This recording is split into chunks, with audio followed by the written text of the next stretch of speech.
pessoal, tudo bem? Hoje eu tô aqui pra falar sobre o incrível, finalmente falar sobre esse livro com vocês, O Admirável Mundo Novo, do Aldous Huxley. Gente, esse livro é sensacional.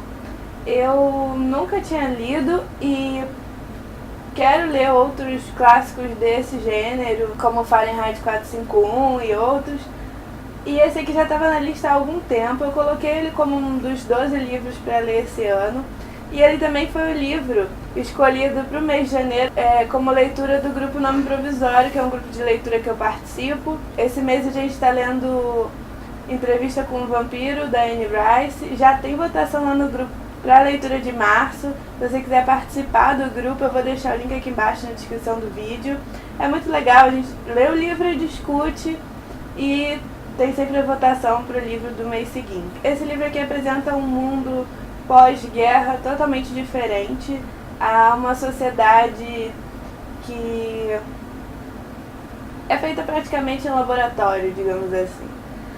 As pessoas não nascem mais da barriga das mães e os óvulos são fecundados em laboratório, só que eles deram um jeito disso, de em vez de produzir uma pessoa só, ou gêmeos normais, né, duas pessoas como a gente conhece, fazer até 96 pessoas iguais de uma vez. Então, é uma sociedade em que você ter suas individualidades e suas características muito pessoais, diferentes das do coletivo, não é valorizado. O foco é você fazer parte de um todo, os laços familiares não existem mais, a relação monogâmica também já acabou, todo mundo é de todo mundo, você deve trocar de parceiro, não ficar muito tempo com o parceiro. As pessoas, a sociedade é dividida em castas, alfas e betas e gamas, em que os das castas inferiores ficam com o trabalho pesado, mas ninguém se incomoda com isso porque as pessoas são doutrinadas desde bebezinhas. A forma com que eles fazem isso é bem bizarra, principalmente com os bebezinhos. Não vou contar para vocês, vou deixar vocês se assustarem sozinhos. Mas há também uma questão da pessoa ficar ouvindo uma gravação de como a sociedade tem que ser, explicando esse sistema enquanto dorme. E as pessoas crescem doutrinadas nisso mesmo, ninguém se incomoda. E quando a pessoa fica assim um pouco sentida, chateada com alguma coisa, ela é não forçada, mas ela foi doutrinada a não perder tempo com aquilo ali e tomar uma droga que é distribuída para todo mundo, quantidades diferentes, mas para todo mundo, que eles chamam de soma.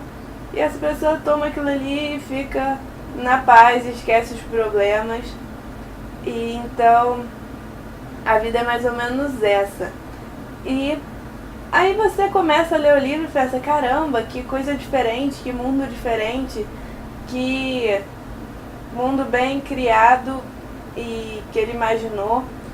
Só que você começa depois, conforme você vai lendo o livro e comparando algumas questões com as questões atuais, você vê que o Aldous foi na verdade um visionário, que o que ele criou, é claro que tirando essas excentricidades, tem muita coisa em comum com o que a gente vive hoje. Uma das primeiras coisas que me fez pensar nisso foi que as pessoas, quando são criadas lá no laboratório, as de casta inferior, elas são criadas, dão um jeito de elas terem menos inteligência.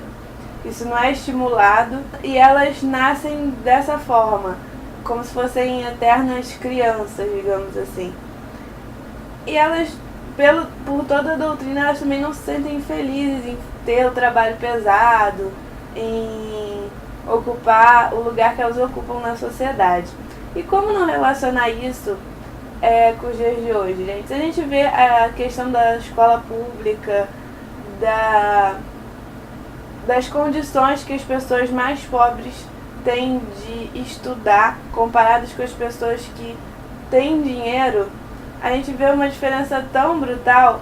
E pra mim não é porque não é interessante às pessoas poderosas que todo mundo estude e tenha a mesma qualificação. Porque quem ficaria com os trabalhos pesados ou os trabalhos menos desejados, como a limpeza, por exemplo?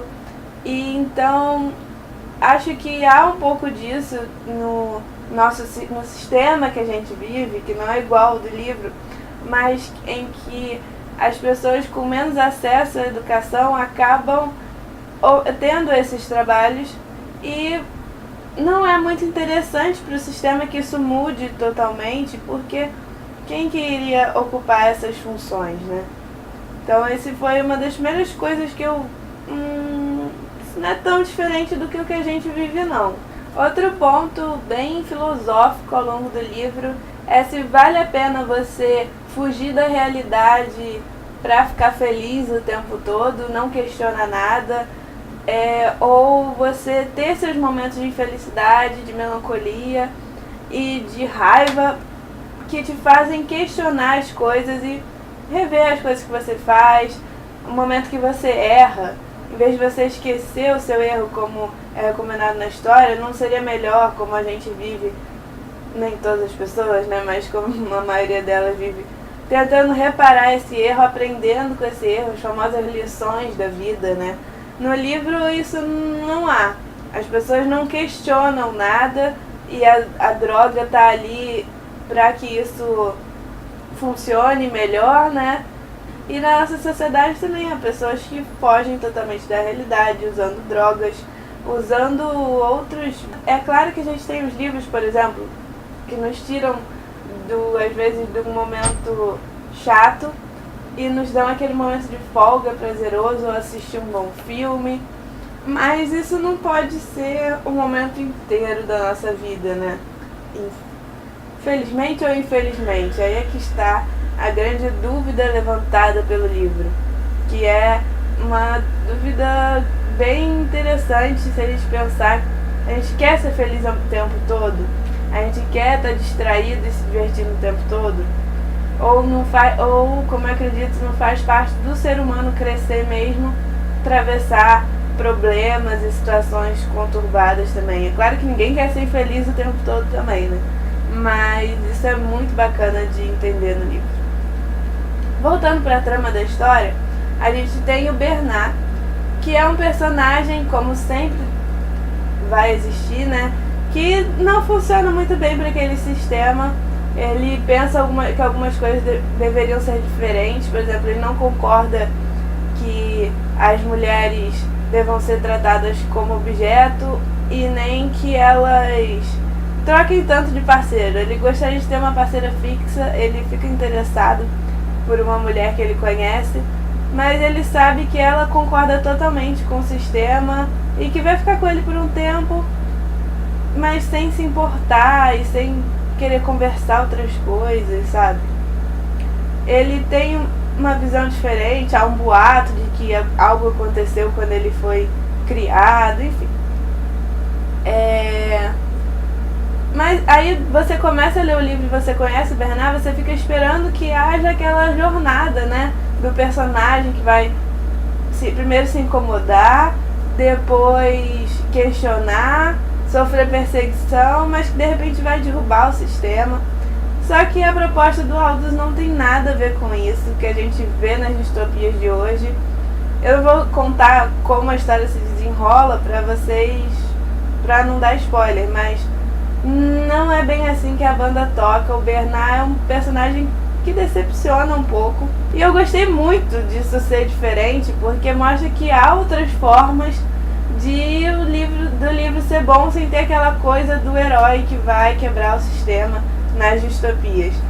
E a gente sabe que teve uma onda de distopias, principalmente depois de Jogos Vorazes, acredito. A primeira que eu li Jogos Vorazes, gostei bastante, mas eu vejo outras distopias sempre seguindo esse modelo, né, do herói que vai derrubar o sistema e tudo mais, que é diferente, divergente, ou é mais inteligente, enfim. O Bernard não é bem isso que acontece com ele, e isso é muito legal na história.